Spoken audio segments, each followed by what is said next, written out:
Assalamualaikum warahmatullahi wabarakatuh. Bertemu kembali dengan Bunda Umul. Kali ini pada materi PTK lanjutan materi ke-7, yaitu pada materi ke-8 tentang alat-alat dalam penelitian tindakan kelas. Apa saja yang dibutuhkan pada penelitian tindakan kelas ya.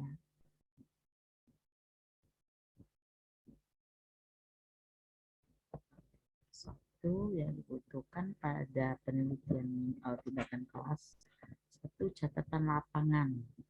Ya, alat ini merupakan suatu catatan tentang kesan-kesan dan penafsiran penelitian terhadap segala sesuatu yang terjadi selama tindakan di kelas dilakukan oleh guru dalam pembelajaran nyata. Jadi ada catatan lapangan, apa-apa saja yang terjadi, apa-apa saja yang dialami di dalam kelas pada fase penelitian tindakan kelas atau menerapkan suatu metode dalam mencapai suatu materi yang dituntut dari suatu kurikulum ya. Jadi apa-apa saja yang terjadi di lapangan maka dicatat, maka disebutlah ini suatu catatan lapangan. Catatan lapangan ini tentunya diarahkan kepada sesuatu yang menarik perhatian guru, yang dipandang penting dalam kaitannya dengan upaya perbaikan pembelajaran. Jadi yang dicatat adalah hal-hal yang berkaitan dengan perbaikan pembelajaran.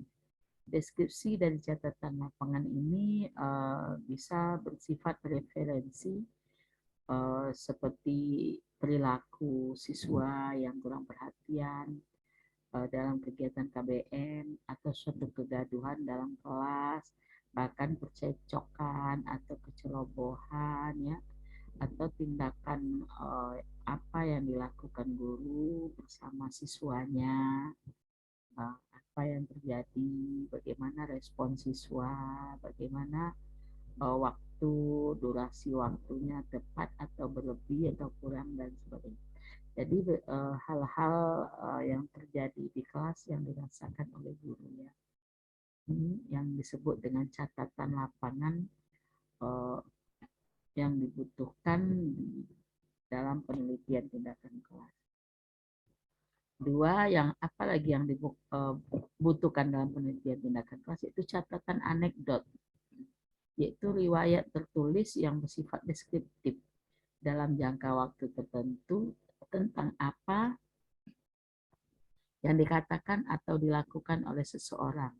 Dalam hal ini, siswa atau guru sendiri dalam situasi nyata selama proses berlangsung pembelajaran.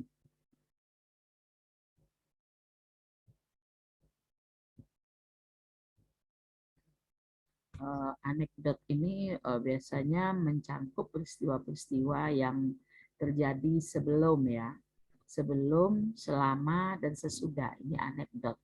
Kalau tadi catatan lapangan saat berlangsung, kalau anekdot dia 3 alur: sebelum, sedang, dan sesudah proses pembelajaran berlangsung. Yang relevan dengan objek penelitian, ini anekdot. Jadi apa catatan sebelum, apa catatan sedang berlangsung, dan apa catatan yang setelah berlangsung. Ini disebut catatan anekdot dalam penelitian tindakan kelas. 3, deskripsi perilaku ekologis. Dengan teknik ini, guru berusaha untuk mencatat hasil observasi dan pemahaman terhadap urutan perilaku yang terjadi selama praktek pembelajaran. Contoh deskripsi perilaku ekologis antara lain kelas dalam suasana serius, tetapi tiba-tiba ada siswa yang tertawa terbahak-bahak. Disebut deskripsi ekologis ya. Kemudian seorang siswa mendeskripsikan hobinya dalam kegiatan bermain peran yang diberi judul "Saya bertanggung jawab atas perilaku saya" misalnya. Jadi ada suatu reaksi siswa di luar dugaan guru sebelumnya. Jadi reaksi-reaksi spontan ya. Deskripsi perilaku ekologis siswa. ini perlu dicatat atau dimasukkan ke dalam catatan lapangan. Kemudian ada lagi catatan harian. Catatan harian yaitu riwayat pribadi ditulis secara sistematis dan teratur berkenaan dengan hal-hal di seputar objek yang diteliti. Catatan harian bisa memuat pengamatan, penafsiran, persepsi, perasaan, reaksi, sikap, atau tingkah laku terhadap objek. Catatan harian bisa berlaku kegiatan siswa, hasil pekerjaan siswa, perubahan diri guru, dan penerapan metode mengajar, penggunaan alat peraga, dan sebagainya. Jadi catatan harian apa yang dilakukan pada hari itu ya, apa yang dilakukan guru pada hari itu, apa kejadian hari itu ya. Jadi inilah catatan harian yang dimaksudkan. Kemudian ada lagi yang namanya kartu cuplikan butir. Mirip dengan catatan harian, tetapi dibuat dalam bentuk kartu. Kartu ini dibuat sekitar 6 kartu yang digunakan untuk mencatat tentang kesan-kesan sejumlah topik yang diamati. Sebagai contoh, satu set kartu mencakup catatan-catatan tentang pendahuluan, pembelajaran, disiplin siswa dalam mengikuti proses pembelajaran, kualitas pekerjaan siswa, interaksi individual dengan siswa, sikap dan perilaku siswa. Kartu ini cocok dibuat catatan harian, dibuat untuk satu topik setiap harinya.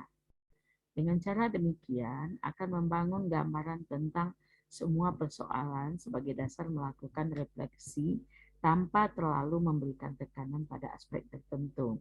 Jadi dalam kartu cuplikan butir yaitu kegiatan harian dibuat dalam bentuk kartu ya, dalam bentuk kartu.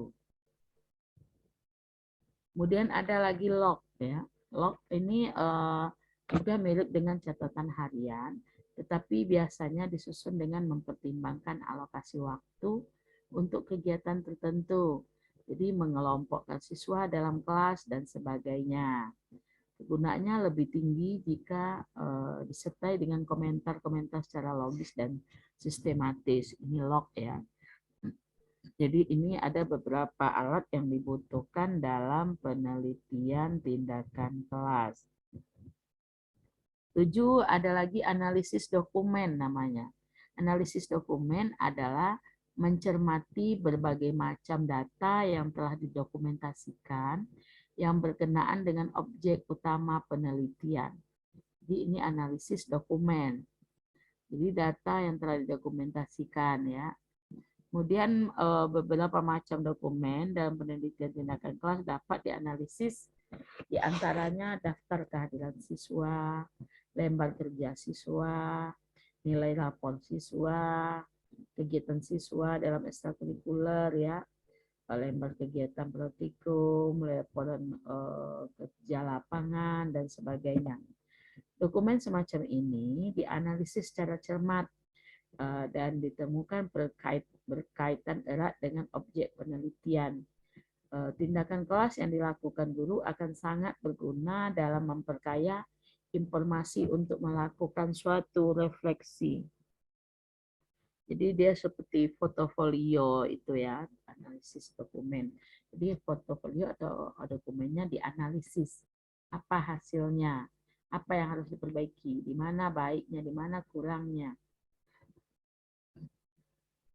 Yang ke-8 yaitu adanya sosiometri.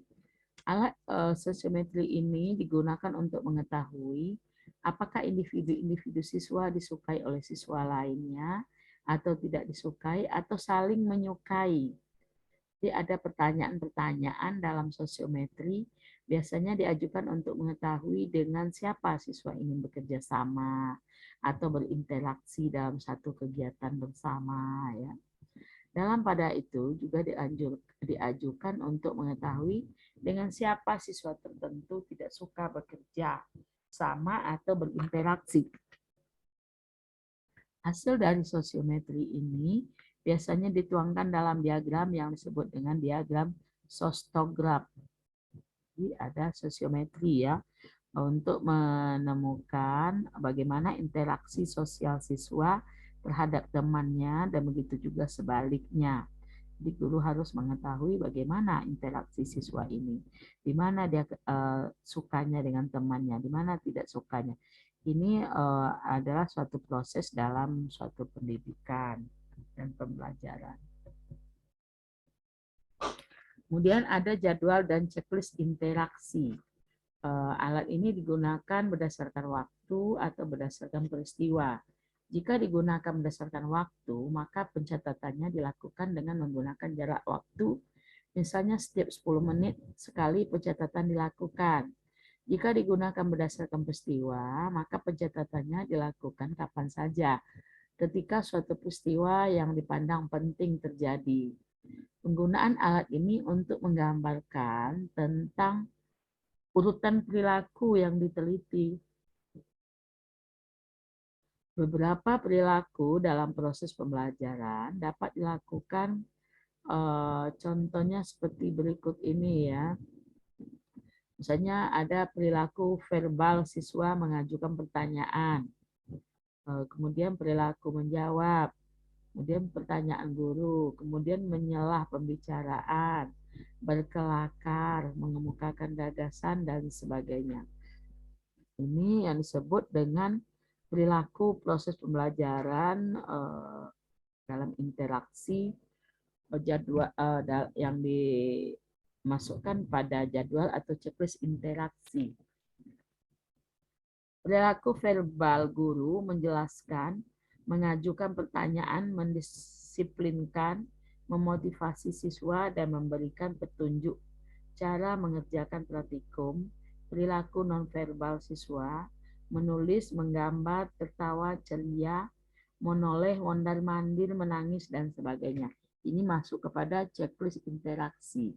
Jadi ada checklist interaksi yang digunakan guru untuk mengamati siswanya dalam keseharian dalam proses pembelajaran atau KBM-nya.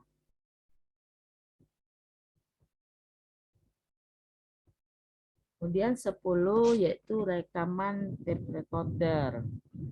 Jadi guru juga bisa menggunakan perekaman terhadap tape recorder untuk memantau atau untuk merekam hal-hal yang terjadi di dalam kelas atau untuk melakukan suatu wawancara.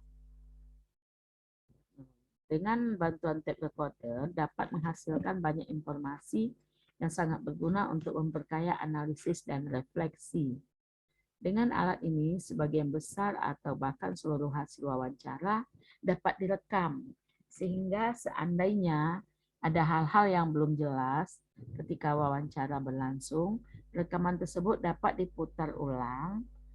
Dengan cara demikian, mencermati data lebih diperoleh melalui wawancara ya, dan hal ini atau hasil wawancara dapat lebih diteliti dan dapat diputar berulang kali.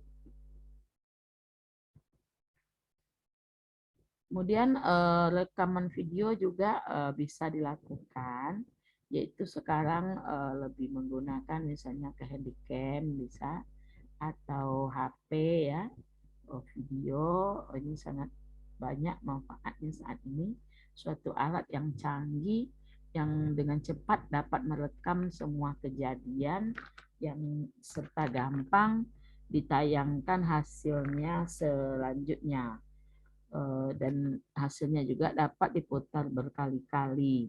Jadi perekaman video ini sangat efektif dalam mengambil suatu data atau menganalisis suatu kegiatan berdasarkan kejadian nyatanya ya. Jadi itu beberapa ada 11 alat dalam penelitian tindakan kelas. 1, guru mengadakan catatan lapangan. 2, catatan anekdot. 3, deskripsi perilaku ekologis siswa. 4, catatan harian. 5, kartu cuplikan butir yang dilakukan pada setiap hari. Kemudian ada log ya, log berdasarkan alokasi waktu.